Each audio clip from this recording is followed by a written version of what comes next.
Good evening and welcome to an all-new season of The Big Fight, the oldest running debate show in the history of Indian television. For 21 years, this show on NDTV has brought for you the big debate on issues that matter to you. The debate gets heated up, but the channel has always made sure it never loses its focus and strays right into frivolity. India is the fourth worst affected country with coronavirus. We are struggling with our medical response in the national capital, which is now overtaking Mumbai in the number of cases. The road to economic recovery continues to be in question. Along the border, the government has been accused of delaying its response on Chinese incursion. And we have seen the bloodiest battle on the LAC in over 5 decades, losing 20 Jawans in this fight. At a time when the least we are expecting was a coordinated response on all of the above points that I've mentioned, we have witnessed the lowest possible form of a political debate. Charge, countercharge, punch, counterpunch, salvo, political salvo, between the Congress and the BJP. On what? On who has surrendered to the Chinese more. Through the course of this program, we give the protagonists the chance to explain themselves and explain their allegations. So on The Big Fight tonight, the big question that we are asking is this: who has surrendered to China more? Is it Surinder Modi, as Rahul Gandhi tweeted, or a Chinese Congress, as the BJP is alleging? Or have we actually surrendered logical reasoning and a pragmatic response? And also in about 40 minutes from now, do not forget a big fight exclusive. We'll be speaking to the former Finance Minister P. Chidambaram on this controversy, on what he thinks and the road ahead. How should we be responding to this big Chinese challenge?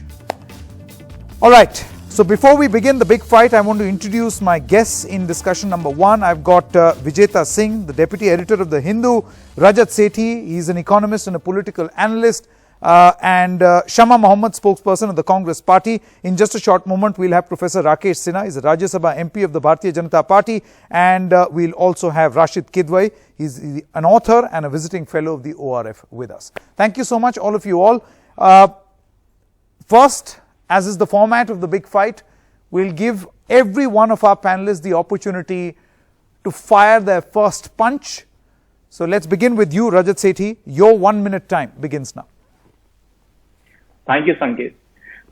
The problem that has come to light recently is around the Rajiv Gandhi Foundation's illicit relationship with the Chinese embassy as well as with the government of China, has put in dock these relevant questions as to who has been compromising India's sovereignty over some funding that they have sought from our neighbors. Now, this is such a relevant point because Rajiv Gandhi Foundation has, for a very long period of time, has had Indian ministers and as well as the Prime Minister sitting on the board of this foundation, and this also calls us to question as to how did the RGF influence the government policies of the day. It is also pertinent because so far as 2017, Rahul Gandhi has had secret meetings with the Chinese ambassadors and their embassy officials, even when India was facing a Doklam crisis situation. And instead of consulting with the Indian government, Rahul Gandhi thought it is preferable to connect with the Chinese counterparts and compromise India's interests. All right, Rajat. Vijeta as well as Shama is also with us. If you allow me, Vijeta, Shama Mohammed, I would like to give you your first punch. 1 minute to respond to this topic that we are discussing. Shama Mohammed. So you want me to respond to Rajat, or you want me to respond No. Your opening comments, madam. Yeah. My opening comments are that the Prime Minister of this country should come out clean and tell us what is happening at Ladakh, what is happening in the Galvan Valley, what is happening at the Pangyam River Finger 4 to 8, what is happening at Depsang. We hear that now they've also gone into 18 kilometers into Depsang, as they are at the bottleneck over there. We have an airstrip very close by. What is happening there? Their own member of parliament called Tapir Gao is saying that their Chinese forces are in Arunachal Pradesh. We want to know what is happening there. We want the Prime Minister to stop these diversionary tactics. We want the Prime Minister to stop this diabolical game. We want the Prime Minister to come clean to the nation and tell us what exactly is happening at our borders, and then stop lying and telling us that not a single army post has been taken in. Okay. Not a single land garrison. Let me finish my 1 minute. No. Just one minute for opening comment, Shama. We want to know the truth from the Prime Minister Sure. of this country. Where are the Chinese in our land, and how much of our land has been occupied? Okay, the next 40 minutes will be devoted for that, Shama. These were quick 1 minute opening comments. Let me now give the floor to Vijeta. Vijeta, you know about the subject that we are discussing. Your opening comments, the first punch. So, Sanket, this is not the first time that incursions have taken place, but it is the first time that such a coordinated attempt by the Chinese to ingress into the India's perception of LAC in all the disputed sites. We have 5 locations along LAC which China and India spar over territory. So since September, I believe, last year, there were telltale signs of the Chinese building their presence in a coordinated fashion, in a coordinated manner in many of these sectors, in disputed as well as non-disputed sectors. So instead of waking up to the reality and instead of taking this up with the Chinese at the diplomatic level, the government should answer what were they doing all this while, and they clearly planned this out. Because first they came at Pangong, then they went to Galwan, then they went to Dipsang. So what was the strategy of the government? Okay, what's the strategy of the government? Asked Vijeta. I have Professor Rakesh Sinha also with me. Professor Rakesh Sinha, your opening comment. Shama, I'm going to come to you. We are just taking first the opening comments for everyone. About the Rajiv Gandhi Foundation. Yeah, one more. Opening comments by everyone. Professor Rakesh Sinha, Rajya Sabha MP of the Bharatiya Janata Party. Let me repeat my question, Professor Sinha, so that you can answer. There seems to be, as many people say, a debate in frivolity. Who has surrendered to China more? Surrender Modi or a Chinese Congress, as being alleged by you? Professor Sinha. You know, this is a question of national security and the question of India's sovereignty. When the Indian army categorically says that there is no incursion on Indian territory, our territory is safe, our boundary is safe, we are at the LAC, we are prompt, we are in the position to respond any eventuality. If army is saying that, government is saying that, what else you want more? This means Congress assumes that Indian territory has been captured by Chinese. What is your source? There must be some source which you are quoting. It is not the figment of imagination that you are questioning your own sovereignty, your own government, your own army. This is the habit of the Congress to politicize the discourse on national security and the question of India's sovereignty. I am giving an example how they are denigrating the army. In 2008, they asked the army to give the data on religion basis, and then Army General J.J. Singh refused to give. Okay, so Professor Sinha. Yeah, Professor Sinha, this is a 1 minute of opening comments for all the panelists. Yeah, Professor Sinha, I'm going to come back to you. You can finish your comment because I'm, in all fairness, giving 1 minute each to all our panelists for an opening comment. Rashid Kidwai is also now with us. Good evening, Mr. Kidwai. Your opening comments. I would just like to repeat the topic that we are discussing. Who has surrendered to China more? A surrender Modi, Chinese Congress, or have we actually surrendered common sense? I think, Sanket, I would go with your assessment that we are surrendering our own common sense. You see, we are making big issue about, Congress questioning. Mr. Sinha and BJP should remember that in the height of conflict, 1962 conflict, when it was going on, Mr. Atal Bihari Vajpayee, none other than Mr. Atal Bihari Vajpayee, asked for a special session of parliament, and Mr. Nehru agreed, and there was a debate, and throughout that period, Johnson kept demanding resignation of the defense minister, Krishna Menon. So this has been very much part and parcel of this, our, so to say, composite political culture and legacy, that whenever, there is some kind of war, escalation, or some kind of a crisis at the border, political parties do ask, questions. But that does not mean, because there is a distinction between Indian state and government of India. Loyalty to Indian state is supreme and total and complete. But that cannot be the case with the government. So questions are bound to be raised. This is parliamentary democracy. Okay. All right, Rashid Kidwai, and thank you all of you all for making your opening comments. Let's begin the big fight. I want to start with you, Professor Rakesh Sinha, at a time when questions will be asked of a government, Professor Sinha.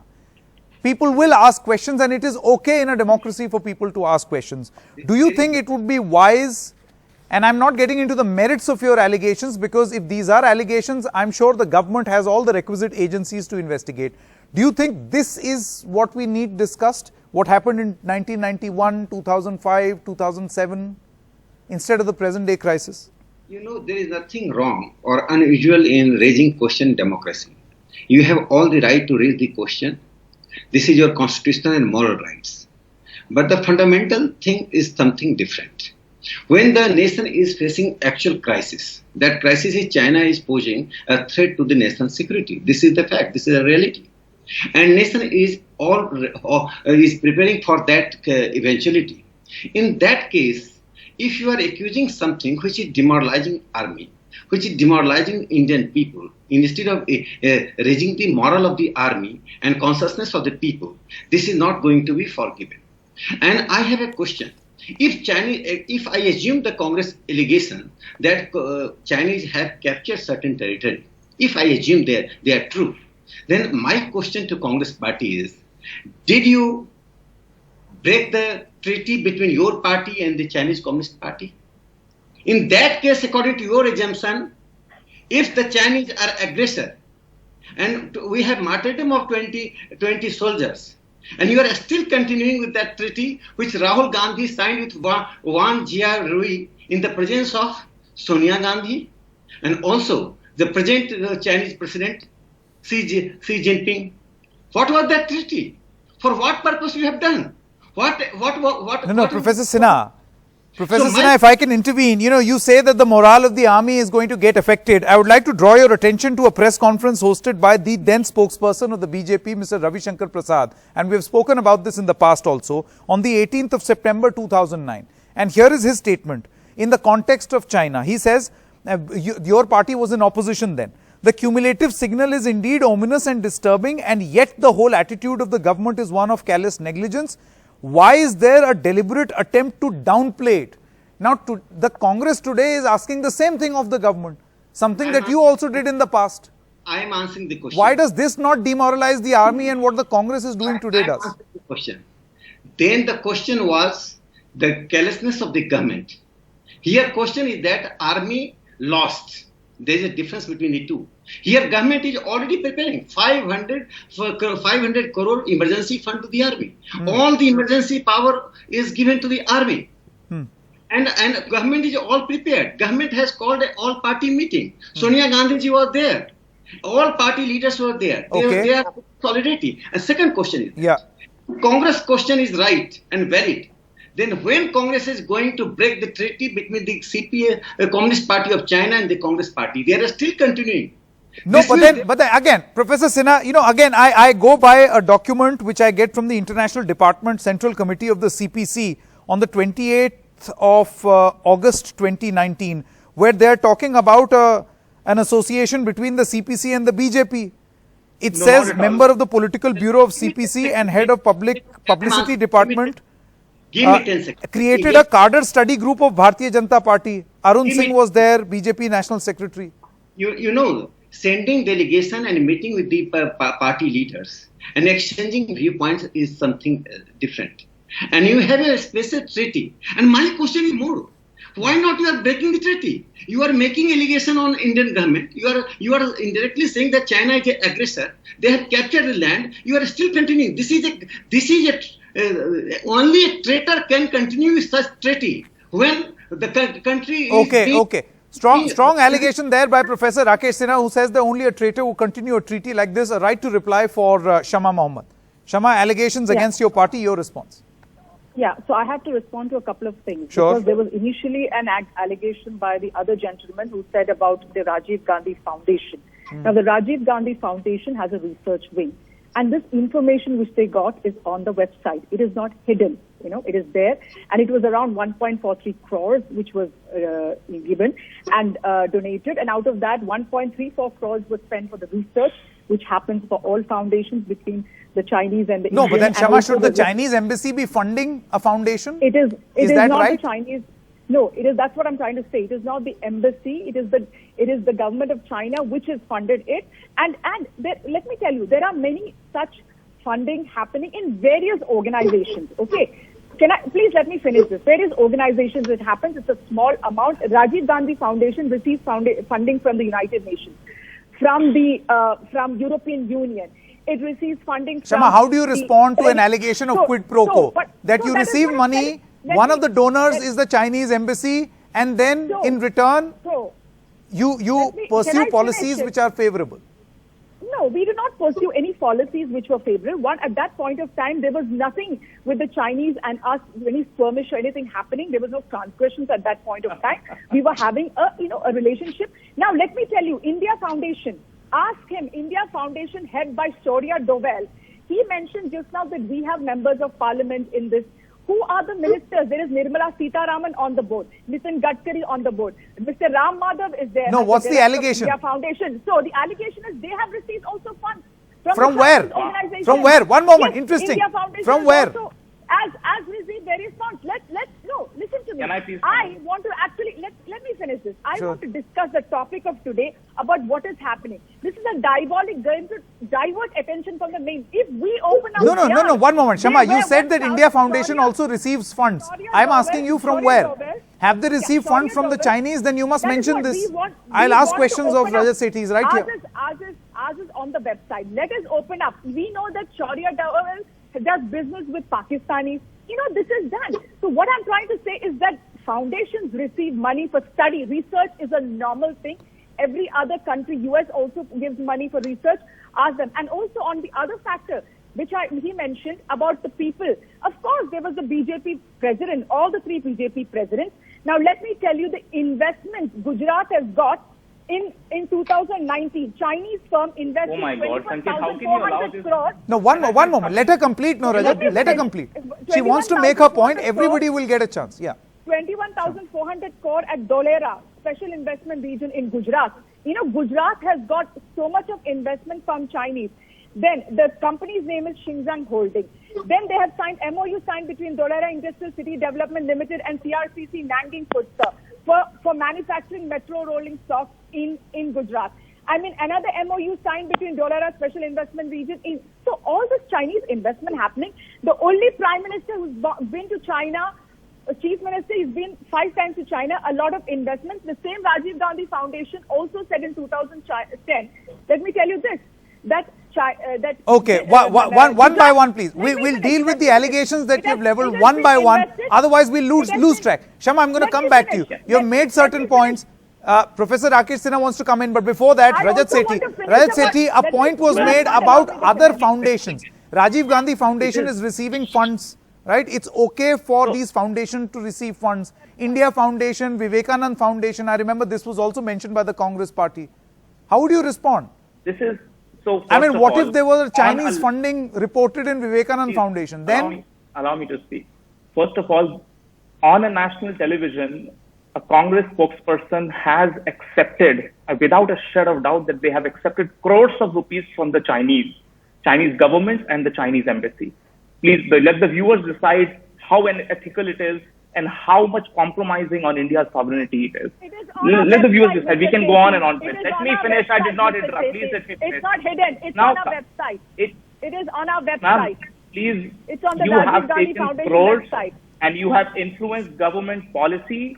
The Rajiv Gandhi Foundation has influenced government policy to be submissive before the Chinese. There are money trails for it. And the Congress and the Congress leadership should be immediately barred from all the parliamentary standing committees till these accusations are not cleared by the ethics committee of the parliament. They should be immediately stripped of the foreign policy and the security policy standing committees of the parliament. Coming to the point number 2, which is India Foundation. Let me tell you, India Foundation so far has not accepted any government funding whatsoever, and I'm pretty sure that the India Foundation is going to drag Shama Mohammed to the court for making these wild accusations and without any basis for it. All think tanks are supposed to engage in research, but you engage in research with the university counterparts, with think tank counterparts, but not officially start taking money from the other governments who are only defending their sovereign interests. Okay, very quickly, let's move on. You made your point. We'll give Shama Mohammed the right to reply to the points that you have made, but one moment. Professor Rakesh Sinha wanted to come in, he raised his hand. And then we'll go to Vijeta and Rashid. I want to respond. We should not narrow the discourse. Sure. Congress should apologize to Nissan and confess that it did a mistake, if it has done unconsciously. But the way Congress is defending, it seems that it is defending the Chinese interest. Why I am saying, Sanket, this is very important. David Sambhav, he is from Washington University. He revealed that in his research that Chinese have allotted $10 billion for the public relationship all over the world, which in comparison to United States is a budget for public diplomacy is only 670 million versus 10 billion. And this part of this soft diplomacy, Congress party was given 19 million rupees, that is 9 crore. This is the official money the Congress party has got. The question is that we can take money from anywhere for the research purpose, but we cannot take money from CIA, ISI or the Chinese. And into the year you got the money, that year the Chinese incursion on the Indian land. Okay. Professor Sinha, there's a question coming in from Twitter where senior journalist Vinod Sharma says, what does Rakesh Sinha have to say about BJP delegation taking lessons at the CPC school? Would you like to answer that? The Bharatiya Janata Party delegation was there, or their delegation come. I say we are a part of democratic country. If any country invites, we go. The kind of treaty you enter and you go to see how your party is functioning and what are our views. We are exchanging views. We believe in the flow. How is this different from the Congress? If you could just remind me. The Congress party has entered into a treaty with the Chinese Communist Party. This is the first party, non-communist party in the world, which is in a treaty with the Communist Party. Otherwise, the Vietnamese Communist Party does not have a good relationship with the Chinese Communist Party. And Cuban Communist, in Cuba, there is a communist rule. But the Cuban Communist Party does not have a good relationship with the Chinese. Rashid as well as Vijeta, one by one. Rashid Kidwai, we'll begin with you. You've heard the comments that have been made. I again come back to the principal point of discussion right here on the big fight. That do you think that we are indulging in frivolity at a time where the discourse should be something absolutely else? I mean, you've got a corona crisis problem. You've got a health crisis in this country. You've got a border crisis in this country, and right now it seems that the entire scope of the allegation and counter allegation and the political mind space is stuck somewhere in Raisina. Absolutely, Sanket, and there is no substance. Unfortunately, whatever allegations, from both sides. That I'm not just blaming the BJP, even the Congress. So there is very little substance in what is being said. Political parties have fraternal relations with one another, whether it is Congress or BJP or others. Unless we break, diplomatic ties with the country and we are at war or something. Otherwise, you see, if there is so many trade treaties and so many cultural aspects are there, so there is no case for a political party or a think tank or anyone, doing this kind of thing. You see, if you go at the Congress thing, Congress has had, party-to-party relations with Baath Party, and when Saddam Hussein was there, and it was there in Volcker report, that's why I'm mentioning it. It is all vouchers were given to Congress Party. This is a matter of record. Correct. So all political parties, particularly ruling political parties, tend to get these kind of, so to say, concessions. The Rajiv Gandhi Foundation chapters are there in Japan, in UK, in Singapore, and many other countries. Mr. Kidwai, do you think it's justified? Mr. Kidwai, do you think it's justified for a political party to be taking donations and fundings from different countries? I mean, fine, there'll be nothing, there is no proof as of this moment of a quid pro quo, but then there'll be allegations. It's just not proper, is it? there is an issue of propriety and there is an issue of legality. If it's illegal, So is this then legal obviously or is this Mr. Sinha unethical? and his political- Huh? Is this See, an that's issue what of I'm saying. propriety? It's a very done thing.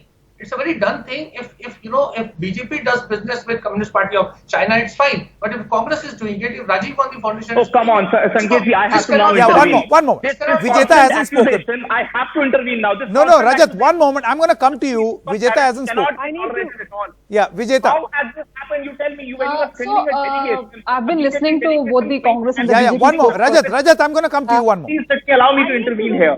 What Rasid ji I has will. done, he has Everyone gets a right to reply. Vijeta hasn't spoken. Has realized the whole issue. One moment. Pretty Vijeta. bizarre the way he has absolutely, Yeah, so, cover can I- on the serious Can I unethical go ahead? act of the RBF. It cannot Vijeta, carry Vijeta. Rajat, I'm going to Not come to you. One moment. position Vijeta. like this. So both the parties, I don't want to get into what the parties are saying, but my moot point is, what about justice to the 20 Jawans who were killed on June 15 in Correct. the Galwan Valley? Nobody is raising the issues pertaining to that incident. And after being in denial for so long, for so many days, after newspapers were writing about the Chinese build-up in this at these contentious points, the MEA admitted yesterday. I'll quote the MEA spokesperson. He said, "China amassed troops at the LAC since early May, has broken all norms and rules of troop movement this year."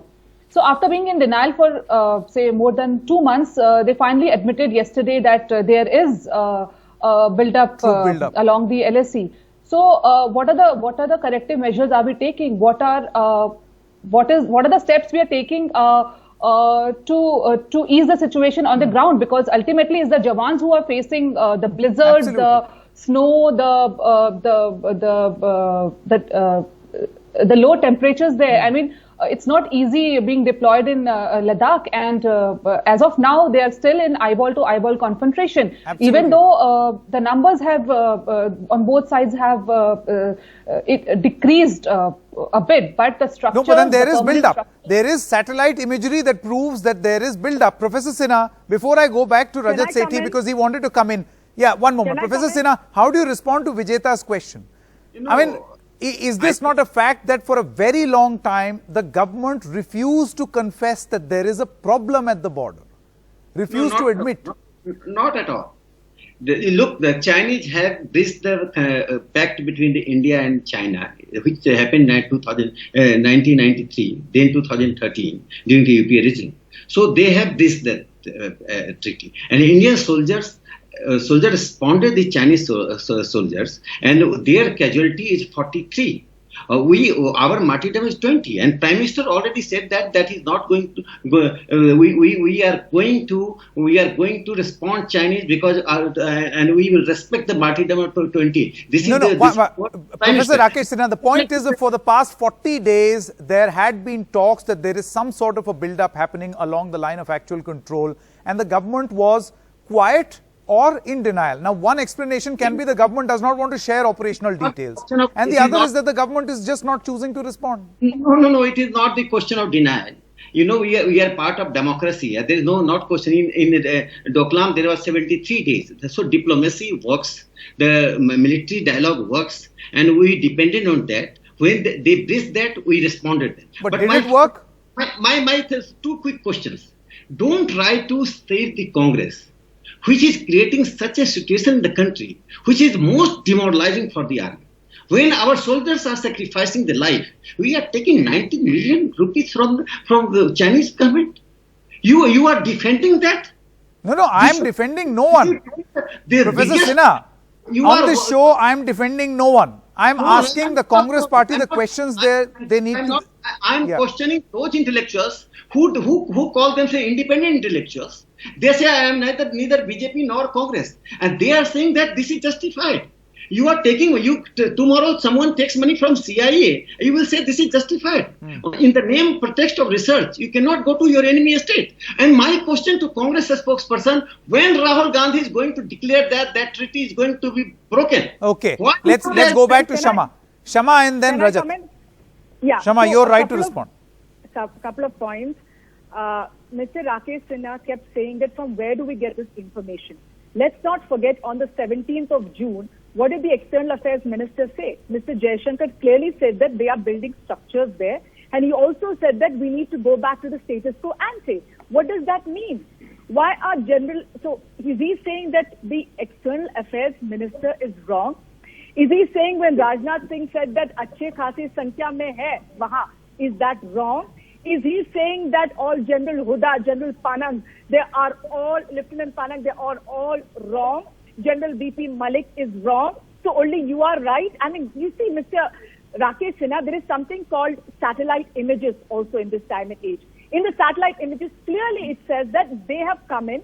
If they have come in, but the Prime Minister said nobody has come in. What was the 20 soldiers martyrdom for? Right now, you know what is happening? Okay, we seem to have lost that audio connection on Shama Mohammed. We're going to fix this and come back. Rajat Sethi, you wanted to come in. Yeah, so my point is very simple. Anybody, any citizen of this country can question the government of the day and can go to the hilt in questioning the government. Every aspect of its operational strategy or whatever strategy, you can actually ask the government the question. What is problematic is the legitimacy of the Congress party to ask the question. My principal point here is that Congress doesn't have the legitimate grounds. It is an anti-national party which has compromised India's interest for a... Rajat, this is an allegation. No, it's not an allegation. Shama Mohammed accepted on live television that her party has taken multiple but then they have. From they have. Government. They See, have the point is, this document is available on the internet. What was the law of the land? Was it illegal to take money from the Chinese? I'm just going by the law. There are series. Yeah, no, fair enough. Let me finish. There are a series of dots which have to be connected. General J.J. Singh said that Siachen was to be gifted back to Pakistan or perhaps to China by the Congress party. Is he wrong? Of course not. You need to also see the series of the policy decisions made by the UPA and call those into question. Then you have to even consider what Rahul Gandhi did when the Doklam crisis erupted. He went and, first of all, you remember when they met the Chinese ambassadors, for a long period of time they did a flip-flop. Did the meeting happen? Did it not happen? Had they been so open about their transactions with the Chinese government, they should have been very open about that meeting as well. And they should have come out on their own and shared the minutes of that meeting that happened between Rajiv Gandhi and the Chinese ambassador at the peak of the crisis. Rahul Gandhi. You know, all Rahul of Gandhi these steps are in darkness. It is completely clouded by... Professor Sinha, I'm going to come to you. Just one moment. Rashid Kidwai, do you think that there should be a new rule in this country? I mean, see, legally, if you speak, in this country, even now, anyone can take funds. Any foundation can take funds from anyone, so long as they follow the law of the land. To that extent, the Congress is not wrong, right? But on the point of propriety, and that becomes a tricky part, because when do you let propriety kick in? And how far should propriety go in forming your decisions? Should now there be a rule in this country that you must disclose if you get funds from governments directly, if we are to assume that these foundations tend to influence government thinking? Sanket, you have raised a pertinent issue. Shama, I'm going to come to you. Yeah. We lost you. We're going to come to you. One moment. Yeah. First of all, I don't think there can be a kind of blanket law. As I said, as long as we have diplomatic ties, then there'll be confusion. We're not doing. See, we have got so many treaties, and it's just not one political party or one research group. There's so many things are there. This is something. I think it's very difficult to put a lid on it. I think what is to be what is serious is that we are raising doubt and questioning a leader of a political party meeting ambassador of a country. Now, this is something, if we can't trust our parliamentarians, we have any political party, that if they go and call on whether it's courtesy visit or food festival or a cultural evening or something like that, now this is something very serious. That means we are heading for dictatorship. Okay. We do not. Okay, strong allegation. One moment. Shama Mohammed and then Professor Sinha. Or anything like that. One by one. Shama Mohammed. See, if government has something substantive, they must act. But they just cannot be go on. Yeah, I think that's an important point that Rashid Kidwai seems to be mentioning. Professor Sinha, if the government has proof on the Congress party that there was obviously something wrong, and if you are able to establish this quid pro quo between the Chinese, RTA, RCEP, Indian government going soft during the UPA era, helping the Chinese. Well, you've got all the agencies in the government. No, in fact, something we are speaking due to lack of knowledge. And we are trivializing the entire debate. And earlier I said that this is the Xi Jinping's policy of soft power, using soft power. And I am giving one very important data for all the Yeah, viewers. I remember you wrote a piece also about using soft power. Pew did a research all over the global survey. In that, it found that between the 18 to 29 years age people in the United States, 50% people like China. France, 50 plus people like China. In India, 30% plus people 18 to 19 is, and Japan 10%. And Ethiopia almost 80%. In Angola, there are four stadiums built by China. Out of four stadiums, every professional match is being played in that stadium. So my here is that I'm not blaming anybody. What I am saying that we have to fight China's soft power and military power both. And here the fundamental question is that when you are being used as a platform, and Binod Sharma has sent one message to you, you have asked a question. I am communicating to you through you, all the viewers. You know the earlier, and Rashid Kidwai must be knowing, Communist Party of India, there was a theory to capture the Congress, and Mohan Kumar Mangalam joined the Congress Party with a large number of comrades. Now Communist Party are almost bankrupt in India. So the Chinese are using the Congress Party as a platform. Yeah. And Rahul Gandhi is giving Okay. I'm running out of time. Quick closing comments. Shama and then Vijeta. And My this question is, he keeps accusing us. He keeps accusing us. I'm asking you, why did Modi go 5 times there? Who is the Prime Minister who met 19 times? No, he's a Prime Minister. You are comparing Prime Minister with Rahul Gandhi. And also, why did Rajnath Singh, why did Nitin Gadkari, why did all of them, Ram Madhav, go to China, meet the Chinese CPC? They went to the border and they did a press conference against the Congress Party there. This is all down there. So you are not answering. My question is why? Let me finish. Why are you? You have let the Galvan Valley be taken by the Chinese, and you are accusing us during our time. Nothing has been taken. Doklam, 2017 they came in, and 2018 they're still there. Okay. What have you got to say? Okay, Shama Mohammed. Professor Sinha, 10 seconds. Running out of time. No, I have the time. What has happened to the MP of yours, Tapir Gao? Okay, out of time, please. 10 seconds. To give me answers to those questions. You are not answering our questions. Why is the Prime Minister not coming out honest? Why is he not telling the truth to the nation? Let him respond. One more. Very quickly. Running out of time. Shama, one more. So Shama has asked her questions. 10 seconds. You know H.V. Kamath in Parliament, 9th November 1962 said to Nehru, Himalayas are not only the physical boundary, not the physical boundary. Okay. Before this becomes a shouting match, ladies and gentlemen, before this becomes a shouting match, the purpose of this debate, at the end of the day, Shama, thank you so much, Rajat Sethi, Vijeta, Rashid Kidwai, as well as Professor Rakesh Sinha. The only point over here is that, remember, we are debating this issue, but remember, let's not surrender common sense and logic. We have a greater crisis, a bigger crisis.